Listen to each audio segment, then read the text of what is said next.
Hello and welcome once again to Crazy Comics and Stories. It's another of the FallCon episodes. Again, if you have not heard any of the FallCon episodes, I'll give you the setup. The setup is that for the first time ever,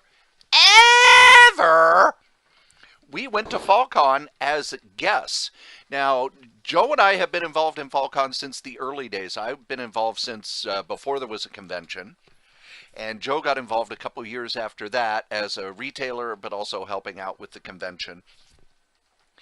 And we went this year as guests, and the plan was to just set up the laptop, set up the microphone, and interview people. Grab them, sit them down, get them to talk to us. We had so much fun that we are looking for more conventions to do this at. And also, with FallCon, we learned that Joe's microphone doesn't work quite the way that we thought it did, and it could be a problem with how it hooks up with my laptop. It could be the fact that we were in the building we were, but we're going to be working on the technical stuff. What this means to you, the listener, is that every week we're going to have a new episode. They're going to be about 30 to 35 minutes long, because the sound is even after we've run it through all the filters and all the other stuff, the sound is still a little hinky. So if you're listening to this on headphones in a loud place, you probably want to skip. Listen to it in a quieter place. Listen to it on regular speakers, whatever. Listen to it in the car, but not when there's a lot of traffic and people honking and all the craziness and all that. So, but we are doing this again. We're doing it at the Holiday Geek Expo, and we'll have more details about that soon. But for the next few weeks, every Wednesday, we're going to be dropping an episode of our interviews at FallCon. This one has a nice mix. It's people involved in the convention, including Brian Wilson, who was one of the founders. We have Stephanie Cofell, who was on the solo podcast, and her handsome groom, Dave Cofell, who's a musician, and they talk a lot about that. That's a really fun interview. I enjoyed that. I wish the sound was better on it. I wish the sound was better on all this. But rather than me talk about it, because if I talk about it, I'm just going to be pulling my hair out about the sound. Let's go ahead and listen. Crazy Comic here, back, and I have corralled, most reluctantly, the elder statesman of the MCBA, Brian Wilson. I don't know, some Beach Boy guy. I remember when you were at the shop, and one of the girls that worked with us, is that Brian Wilson of the Beach Boys? Yeah, but don't bring it up. He doesn't. It gets cranky when he does it. A couple of quick questions. What's the origin of the MCBA? You were involved with it long before Pat and I got involved. How did the MCBA come about? Fanboys. It actually worked out of the old Comic City store, where several of the guys who were employees there, along with like Gordon Purcell and Dan Jurgen and stuff, basically kind of formed a little group that said, hey, let's try to get some con stuff going up here. And they just started having meetings on, like at Annie's Parlor and stuff like that. To plan out this kind of stuff, but it was more just a social club type of thing, and the cons kind of came out as an aspect of that, and we used the connections that these artists and stuff had to try and tap into the local people and to the national. I mean, Dan was working with DC already, so we had some ends that way, and it started out innocently enough. I mean, we had. Little, for just little places, that you could I think, yeah, because I remember a VFW hall. VFW hall. Did we ever do VFW hall or something down near the uptown area? Now, was there one at like Holiday Inn in over by like 35 and Riverside? Kind of the west bank of the U of M? No, I don't think so. Because maybe that was somebody. And that might have been one of Joel. That probably was it. Because I know when Pat and I started doing conventions, we did like John Nunziata's show downtown St. Paul, and then we did that one. And maybe that was a Joel show, but eventually I do remember the VFW one. Yeah, we had a couple of VFW ones. The Bandana Square one. Yeah. I didn't actually go to that one. Well, the funny thing was, it was a disaster as a con, but it was actually quite good for us. We got a good takeout from it. I mean, because we had dealer space that we sold and that kind of stuff, and we just didn't get much of an audience because the location was really loud. Yeah, which is too bad. It was like right next to Snelling and that. But yeah, you thought it might have drawn, but now, how did you guys get hooked up at the Thunderbird? boy, I'm not even sure whose idea that was. Because we were there a long time. Well, that was the first venue for the 2-day. Mm-hmm. And that might have been Mark Peterson. Because Mark was kind of the de facto head of things that first year. Then he left. But he might have been the one that got that set up. Now, you're kind of step back from the MCBA now? You're just kind of officially retired. So just kind of come and have fun? When you figure after 26 years I'm entitled to just retire and maybe free admission, they might get too carried away. Well, they have to get it because legally I still own this. Aha, that'll teach them. They're not kicking the owner out. This ain't Trump Plaza or anything like that. Are you looking for anything at the con? Is there anything you want? No, my likes are still, I'm still a collector of Lost Lane. If I run across anything weird in Lost Lane, yeah, I'll look at that. But for the most part, there isn't anything out there that I'm actively seeking. I know when Pat and I got involved with the MCBA, we did the deal when we bought the shop from Brian and Dan to have you guys come over, and we offered you, I don't remember, what was it, 30%, 40% discount? Are there any memories of the shop that you recall? Well, especially in the early days, those were all hangouts for the comic geek guys. It was part of our whole social life. And that, these were guys that we knew because of comic books, and so we hung out where the comic books were. Oh yeah, Friday nights at the store. Yeah, that was the big deal. Go to Angelo's, get pizza, or worse, come back and play poker. I haven't played poker. I don't think anybody has. Do you currently collect comics? Is there anything you buy? I still buy comics. I only collect comics because I don't throw them away. Sounds like me and I call it my accumulation of crap now. Yeah, pretty much. Where do you buy your comics? I buy them at the store. Okay, cool. Well, Brian, thanks for stopping by. Oh, yeah. Ladies and gentlemen, I am thrilled beyond belief to have the king himself, Elvis. How you doing, Joe? I'm here at Comic-Con and FallCon, and I'm just happy to be here. Oh, excellent. Where have you been? How you been? How's the afterlife been treating you? Well, they don't have showers there, so finally, Elvis got a chance to take it back. Oh, that's outstanding. Now, the question I have, are you setting up a super band with like John Lennon,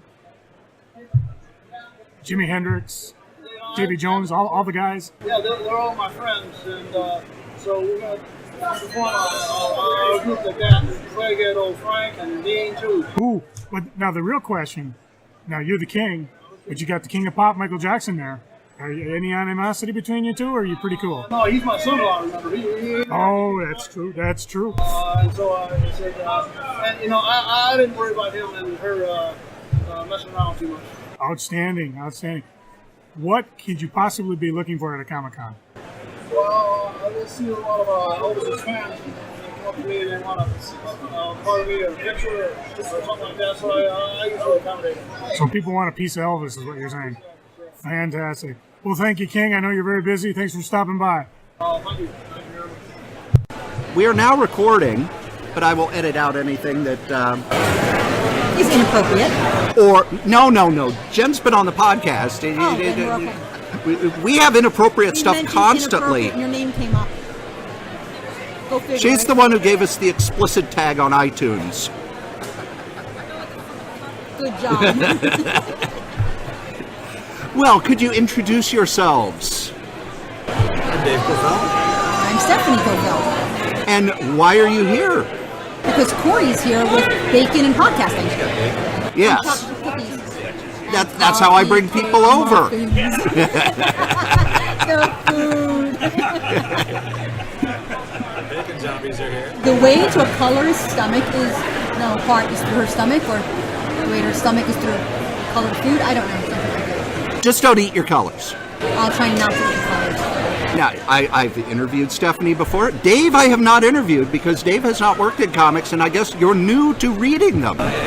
So as a child, did you read any, like Archie or Harvey or Dell? Had some neighbors who had a few around, some Thor. So, Oh, okay. yeah. Other than that, not really. I didn't really have much of an opportunity. And what do you do? I am a musician. That does not mean that he's living on her sofa. For those of you listening. That's true. He is active. He is an active and productive member of society. He's a paid musician, whereas most people who say they're musicians, well, they break up with their girlfriend. They're homeless. Right, What people sort of have- music do you play? I play a bunch of different kinds. I like to write music is one of the things I love to do. Okay. I started out in the folk genre and moved into blues and then rock and roll and punk. I played in polka bands, country bands, pit orchestras, all kinds of stuff. But Wow. I'm back to the folk and blues again. Okay. Now, through all of that, when did you kind of know that you were going to do music for your life? Oh, right away. Okay. So, like, you were like 2 before you said your name. I started playing when I was 7. Oh, And I really haven't really looked back. okay. And when you were 7, what sort of music were you drawn to? I really like John Denver. I can understand that. Yeah, John Denver gets a lot of crap, but if you listen to his stuff, it's very well constructed. It is very well. And he was very, very popular. And then, what sort of musical training did you get? Did you learn it on your own? Did you have teachers? Was there anything in school? Ukulele, which is kind of like a 4-string guitar. Okay. And I had 3 lessons from a nun at a local college. And after that, I couldn't take the lessons anymore. I just struck out on my own. I got a few John Denver songbooks and learned some chords from that. And I got on to do guitar, banjo, and bass. And in private, I will occasionally play a little accordion, Oh, but never in public. so you could have been Weird Al. I could have been. I did have 2 years of music theory in college, though, so Okay. I don't let that affect my playing at all. Though, so. I'm trying to think who else plays an accordion that I enjoy. One of the Johns from They Might Be Giants plays accordion on stage a lot. So you're learning this stuff when you're young. You did go to college, and what did you study there? Well, I started out as a music major, and unfortunately I was a folk musician, and there wasn't much room for that in the college classical program, so I ended up being an art major. Ah, Yeah. and what sort of art were you drawn to? I did a lot of ceramics. Okay, I was also apprenticed to a sculptor for a long time. wow. So then you get out of college. Did you get the degree in art? I did. And have you used it at all since? Yeah. All right. It's always cool when someone gets to use their degree in some way, shape, or form. He's damn prolific. It sounds like it. So you get out of college. What was the first post-college job? I worked at a mushroom farm. Yeah, around the St. Cloud area. Okay. From out there. And I worked there for about a year and a half. And then I started playing music. And I really haven't done anything since then. I was a stay-at-home father for 15 years. That Oh! was my other full-time job. And, but other than that, it's been And the children survived. They did. They somehow. I often say the only reason my son survived to maturity was the Batman movie with the Tim Burton Batman movie, because when he would get to the point where things were not going well, I could put in that movie and I would get 2 hours of calm. So you're doing the music. The mushroom farm intrigues me, but I don't think we'll go there because I'm just getting over my trauma of going to a mushroom farm when I was a child. I didn't eat mushrooms until just recently because I saw what mushrooms were grown in, and it horrified me. So I was working with were grown in straw. Oh, that's much better than the ones that I saw. See, you wouldn't do well as Matt Damon in The Martian then. No. You seen it? Yes, Okay, then I'm the you one who understand. told you to go see it. Oh, that's right. God damn it. Oh, We're- sorry. I just said another. Oops, sorry. That was just Big deal. We have the explicit tag. We could talk like grown-ups. And if children are listening, they've been warned. So tell me about those early musician gigs, because I've talked to comedians who have done stand-up gigs in nursing homes for $20. And I imagine with music, it's pretty much the same thing. You're grabbing gigs wherever you can. Wherever you can get, absolutely. And it's, Luckily, he has an agent though, so. Right. Well, now I have an agent. Well, that's the important thing. I do hate calling people looking for work. That's always my problem. Love playing, I hate looking for work. He's Yes. the talent, I'm the administration. Well, that works. For us, it does, yeah. But those really gigs are a lot of fun, especially the ones in college. I had I had very curly hair, and I used to take a blow dryer to it, and I put it out into a big old afro. And, okay, time frame. When was this? This is about 1984, 85. Okay, you see, at that time my hair was multicolored, and the Flock of Seagulls was big. Oh, yeah. So college was a lot of fun. You could go surfing on my hair.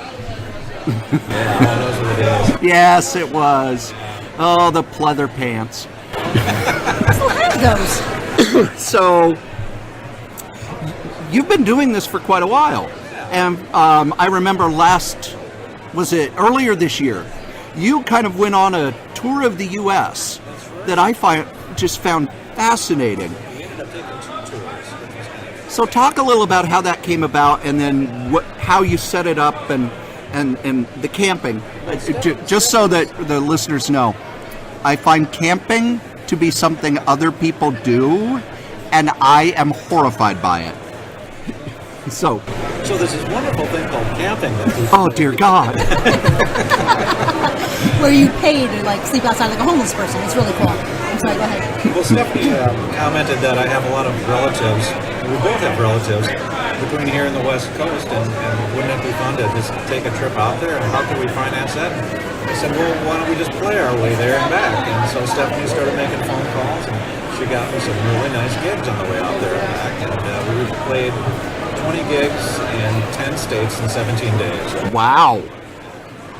Well, we played the Portland Rose Festival, and then we got asked to come back to Portland again for the Bite of Oregon a month and a half later. And so we ended up taking 2 trips like that. Well, we did, say about 2/3 of the time was camping. I know that this horrifies you, but... Yes, I don't understand it. I pay good money for a roof. It's one of those things where you just don't think about it, you just do it. I love it. I have no problem with people who enjoy camping as long as they don't try to take me. This is the first time I've ever done this. I'm from New York, so in New York City, like I said, you have homeless people, and you're not like, oh, I think I want to sleep outside, but it's not concrete. It's like woods and mountains and beautiful and streams and bears and snakes. There were snakes. We saw a snake, Idaho, that happened, and it's pretty awesome. I loved it. One thing I didn't understand, in Montana, you're driving on the freeway, right? And Right. you see these signs for scenic byway, but you're looking out the window and all the roads are scenic. The Right. freeways are scenic. What's the deal with The that? entire state of I Montana. think they're trying to lure you off the road for other purposes. Much like Waldrug does in South Dakota. They're trying to pull you off the road in order to get you to spend money there. Just say one mistake we did make on the tour was that we didn't take any time for sightseeing. We were running back through Wyoming. We managed to drive a circle around Devil's Tower, but that was about it. And did the aliens land? No, and we weren't allowed to actually go up to it because we were there in the month of June, and apparently that's like a month where they have these sacred, like the Native Americans. Oh. Yeah, in the month of June. And we wanted to climb to the top of it because we know that's where the land That's of what sight the is. Yes. site is. Right. And Much like Bill Hicks, I want the aliens to come here and take me away. Yes. So that didn't quite belong here, you know? we did do some hiking in Idaho, A little bit. and we crossed the, what was it, river we were in Washington State. Yakima. No, we were in it. It was cold. 50-degree water. That was fun. And, That'll wake you up. yeah, so the second trip we didn't get any sightseeing in, and this next one is coming up in May through June of 2016. That one we've made a month long, and there will be lots of sightseeing. Oh, good. Painted desert or some other such thing. Yeah, With some them. Grand or Large Canyon or something like that. Yeah, something Roswell. I don't know. I've heard of this Grand Canyon. They actually used it in the Brady Bunch. Yeah, that's where I know it Is from. that the one that tiki thing? No, that was Hawaii. No, that's Hawaii. Different episode. No. The Brady Bunch, when they went there, it was Mr. Howell was a crazy old prospector. You see, that's how I know about national landmarks. When did they show up on television? Wow. I don't go anywhere. I mean, that would be crazy talk, but. So if someone were to come to one of your gigs, what sort of a show do you do? It sounds like you're moving in different directions musically. I've seen pictures. You don't have Kiss makeup or the big laser shows like Rush. What sort of music do you play, and what's your audience like? I have different audiences. I occasionally play retirement homes and stuff like that. In that case, I'll usually play some older jazz music or something like that. But normally I play with a musical partner named Adam Hammer, and we do maybe 100 shows a year. And we do kind of a folk and blues. We call it folk and blues. Say it fast with a British accent. It's so much better. Yes. And that's exactly what it is, folk and blues, and a lot of originals. Festivals, coffee houses, wineries, art centers, anywhere I can get them booked that pays money. Yes, that's the important thing. They're talented and quite prolific, as I said again. Yeah, I don't like to blow my own horn a lot, so to speak. Yeah, Well, that's what the podcast is for. Yeah, we were voted the most popular original band and musician in Central Minnesota for 4 years. Wow. 5 times. And when did you start coming to comic conventions with your lovely bride? 2010 or 2000? No, 2011. We were married until 2012. This one that we're at is the only one I've ever been to. I've never been to other cities. Well, there's no other convention to There go. aren't any, yeah. Of all the ones I've been to, this is my favorite. Yes. He had heard about something called the San Diego one, but I said it's not a Comic-Con. That's like a pop culture con. Well, and it's a scrum. It's a scrum now. It's no longer a convention. It's you go there and you wait in line. And everything's happening at the same time. The Yes. panels, there's people who are signing autographs, and so it's exactly what Corey said. So one thing I really like about this one, the way it's laid out is nice, but we have just a great core of volunteers that help with everything out here, and they're so helpful, gracious, they're ready to get you in there, sit at your booth if you need to get away for a little bit, and just really kind people. I just really admire them for what they do. Cool. So your first year at a comic convention, as an outsider, what was your impression like? Well, I don't do impressions, actually. Good afternoon. Thank you. You've been a beautiful crowd. Try the veal. Coming up next is a wonderful man who's been on Letterman 3 times. I just really liked it. And like I said, I was impressed by the volunteers. But just the people who are brave enough to dress up in costume, and people are having so much fun, and just, people are real self-conscious and worried about a lot of, personal stuff. They're just among their people and having fun. It's just really, really neat. When I've talked about this convention for me, because I was involved in the beginning and ran it when I was younger and much stupider, it's almost like a family reunion, because twice a year you get to see all these people, and in some cases it's the only place you see them, and you catch up on things. Now, Stephanie, you've been to every convention in the U.S. at some point or another. Tell me about bringing your handsome groom to the con. Did you do any prep? Did you warn him? Did you say, be prepared for these things? I did a little bit. I told him that people would be speaking Klingon, which we learned some of today, and people in costume, just a lot, a little bit of the many things that may occur at Comic-Con, and do not be shocked or alarmed. And he's just been a real trooper about it from the beginning. Just loved, especially the ladies in the costumes. I always point them out to him. I'm like, you missed one, check that one out, and that's always fun. He likes those. Yeah, I'm wearing fishnets today just so I can kind of fit in with them. So. Oh, that's good. Okay. That's important. And for this convention, what do you feel that this convention does that other conventions don't do? As Dave said, it's about the volunteers. It's not just like a family reunion. When you go to certain Comic-Cons, I will not name any specifically, but Wizard World. That's one. And it's about who you are there's almost a how do I want to say this, a hierarchy. If you're a huge name, you get treated like gold, and if you're not, you kind of get ignored. And that's just the way it is. And here, everyone, the big names down to people who are producing indie comics, everyone's being treated equally. Everyone's being treated warmly. They're welcome here. No one is treated like they don't belong.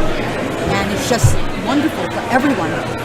And actually, they pass that on to the guests. I mean, the people who are coming in, paying to be here, they feel that. They feel the love in this room, which is always amazing. Now, since you and I did our interview, we're making eyes at each other, sorry. which is wonderful to see. It's very cool. If you notice, when I talk to Stephanie, I always mention her handsome husband or handsome groom. That's Dave. One of the things that has happened is you have now officially retired. You had your last convention at our last convention. So in many ways, it's like one of the retailers here who's been having his going out of business sale for 20 years. Correct. But you got, like Al Pacino, you got pulled back in. But what was it like when you said, this is it, I'm done? Closing kind of a book on a career in a lot of ways. Very difficult. The moving on, kind of making room for the up and coming, the young people, just knowing that I wouldn't be working in comics anymore. I mean, 24 years, it's a long time.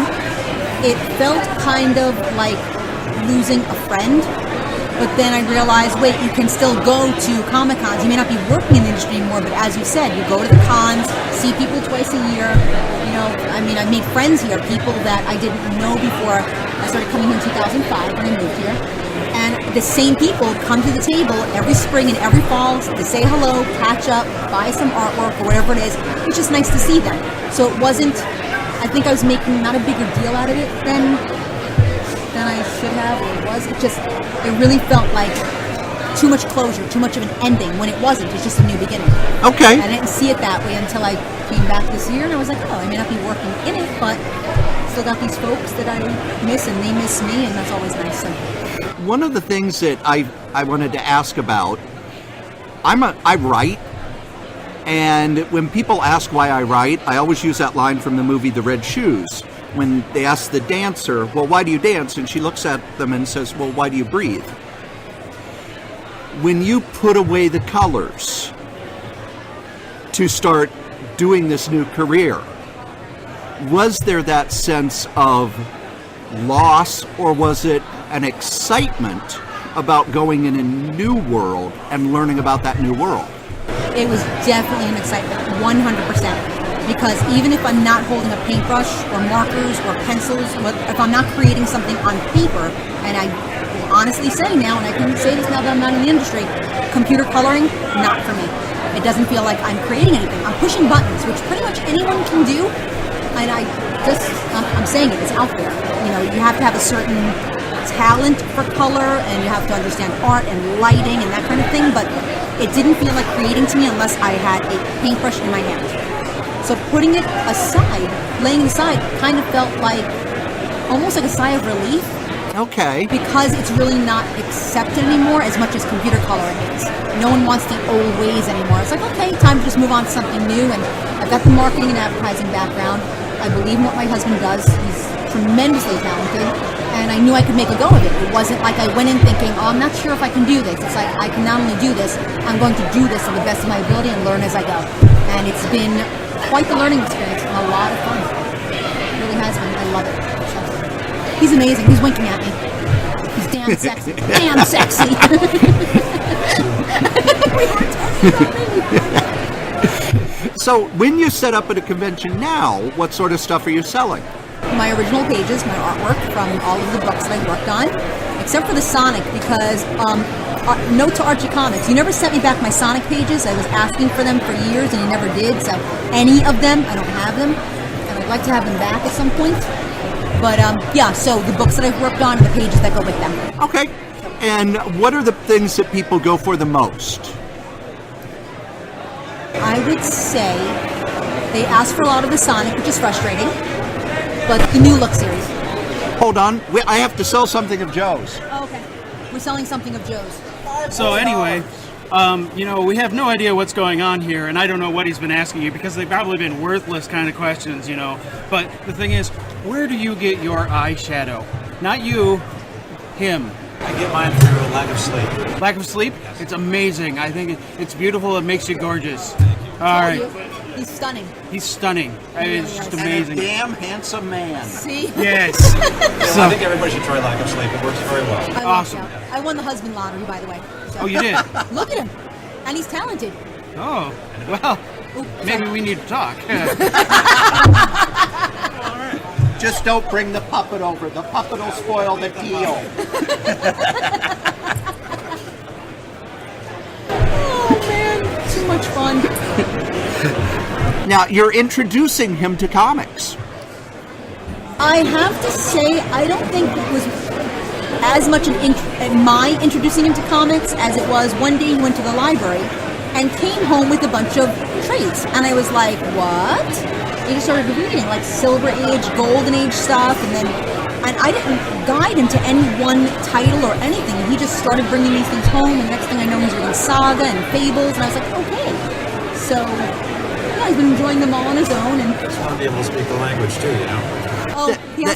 That is something about comics where I've talked to people who didn't grow up reading comics, and they don't know how to follow along a page. Dave's first Comic Con here with me. I left the table to get something to eat, and he tells the story way better than I do. Go ahead. So I left him at the table, and I got back, and he's just laughing and chuckling to himself. And I was like, "What happened while I was gone?" And he said, "Well, someone came up. I had some manga there, and he said someone came up and started talking about this one title. I don't know what it was. They're like, oh, I really hated when this character did this to this character, and then they changed the storyline, and this person started drawing it." And Dave just sat there and said, yeah, oh, I know. Oh, I hated it. Oh, I couldn't believe when they did that. And it kind of went on like that for 10 minutes and somehow held a conversation with this person. Amazing. Like, this is what it's like. That's improv. Improv skills. Yeah. Absolutely. So, multi-talented, keep saying it. Well, how can people pay you to listen to your music? Where can they do that? You can find my music on iTunes or Amazon, or they can find me at davecofell.com or Reverb Nation. And also you do a open mic every Tuesday. And where's that? Local Blend Coffee Shop in St. Joseph, Minnesota. All right. Anything coming up within the next couple of months that people here in Minnesota or around the universe can see you at? Well, there's a few things. The Winona Art Center. I don't remember the exact date. I should prepare perhaps a little better for this question. But yeah, there are a number of dates coming up. Stephanie's getting the calendar out right here. Looks like November 13th, was it? We'll ask your manager. Yeah, I prefer handler. That's a good love one. handling my husband. November Hey 13th now. is the Winona Art Center. And then you are in, the end of this month though, October 25th, we're playing the Acoustic Sunday series at the Dancing Dragonfly Winery in St. Croix Falls, Wisconsin. And then You're going behind the cheddar curtain. Yes. there is a cheddar curtain and it is delicious. And then December 12th, you're at the Spot Panini and Wine Bar in Fergus Falls. And the 19th is your Christmas show at the local blend as well. December 18th, I'm sorry. We have a lot of shows in between there. Many of them are private. I believe my 7th Christmas show at the local Blend. Oh, wow. Shop. Will you be having a Festivus show? For the rest of us, I think so. I'll get the poll. I couldn't find a poll. Okay. I got a lot of grievances with you people. We do an annual Festivus show here for the podcast where we air our grievances for the year. So, It's awesome. Yeah, 18th and 24th this month for Collegeville Orchards too, which I forgot, in Collegeville, Minnesota. and then private shows. Tell me a little about how those work. Private shows, when they're listed as a private show, it's usually a retirement home. Okay. He has weddings though that he does too. And he does I saw the pictures of the wedding. You guys were at a wedding when I was at my niece's wedding down in Missouri, which I still have not spoken of because of, Missouri. Yeah. But no, you do not want them to show you anything when you go to Missouri. I often say Missouri, where the Beverly Hillbillies are shown on PBS as educational television. I thought also it was Missouri. Well, thank you for stopping by. I hope you guys have a lot of fun at the convention. Joe shows up just as you're leaving, so I don't know, maybe... And he's cheating on you with someone else's cookie. Yeah. He That wouldn't sounded give me a dirty. cookie. Really? No, He I've, won't even give me a sweetened bacon. I've told him it's back there. He can get it himself. It's fantastic. I Thank get a little you. nervous when Corey starts waving his meat around, though. That's the only thing. We were just talking about Missouri. Well, thank you. Thank you. And there you go. Another of our FallCon episodes. Our FallCon episodes have sponsors, just like all the other episodes, and here they are. This podcast, and all the other podcasts that we have on the Solitaire Rose Network, has sponsors. And our sponsors are, first, as always, our beloved DreamHost.com. DreamHost.com is the best web host in the whole known universe. You need a website. Come on, you know you need a website. If you're going to set up a store, if you're going to start writing, if you're going to start drawing, if you're going to start creating, if you're going to start selling, you need a website. So go to DreamHost.com, use the code CRAZY, and get $20 off your first year. We have a new sponsor. That sponsor is Flaviar, Flaviar. Just go to the Solitaire Rose podcast website at crazycomics.solitairerose.com, where we're inviting you to join. It's a discovery service for spirits aficionados. You gain access to fine spirits at members-only prices. And if you use our link, you get a $10 credit when you join. Finally, if you're listening to this podcast, you are a good-looking person. And as a good-looking person, you cannot trust your skin to just any old razor. That's why we invite you to shave with the amazing razors from Dollar Shave Club. Every month, they send a box with your shave options. At the beginning of the week, you pop in a fresh blade, get that fresh blade shave. It feels fantastic. It's just one of the many ways that I maintain my good looks, and you can maintain your good looks. So join us at the Dollar Shave Club. Their plans start at $3 a month, and they have a money-back guarantee. So if you want to join, just go to www.dollarshaveclub.com/crazy. We love feedback. So if you'd like to give us feedback, you can send us an email at corey.strode@gmail.com, or you can call our voice line at 952-856-0519. Send us an email, drop us a message. We'll put you on the air. We'll answer your question. We love to interact with our fans. We've also got Facebook pages for the Solitaire Rose podcast, for the Crazy Comics and Stories podcast, and the upcoming Solitaire Rose novelcast. So go to Facebook, be our friend. We love friends. If you would like to advertise on Crazy Comics and Stories, Solitaire Rose Radio, or the upcoming Solitaire Rose novelcast, you can just send an email to corey.strode@gmail.com, subject advertising. Thanks. All right, we've got all kinds of stuff coming up. Tomorrow is the next episode of Solitaire Rose Novelcast. It's episode 3, which is also the conclusion of chapter 1 of After the Fall. There you go, moving forward on that. Next week, we have a new Crazy Comics and Stories. We have Solo Joe, the first episode. Yes, he got it done. It's going to be dropping next week. We have another FallCon episode. And who knows? There might be more. It's looking like there's going to be 3 episodes a week, at least for the next few weeks. Maybe even until the end of the year. So check those out. Also, the Solitaire Rose Novelcast, remember that's a different feed. Go ahead and add it. I'd really appreciate it if you would subscribe. I'd appreciate it if you would just go ahead and send me some feedback. Let me know what you think. And the lovely and talented Jen Wicked, who's now kind of an official member of the crew. She'll be making most episodes. Now an official member. She has her own podcast where she hosts called Comic Bros Podcast. So just head on over to comicbrospodcast.com. Go ahead, subscribe to that. Add them to your Stitcher, to your Pocket Cast, to your iTunes. Your iTunes and your Instafaces and your Bookgrams and all the other internets. So we're really exploding, and you're hearing it here first. Next year there will be at least one new podcast adding itself to the Solitaire Rose Radio network. We're in negotiations to kind of steal a podcast that's floating out there and bringing it into the network. Just kind of grabbing it and embracing it in our loving arms. Soon, world domination. We're growing. We're happy you're with us. We're happy you're telling people. Make sure to tell every single human being you've ever met in your life about these podcasts.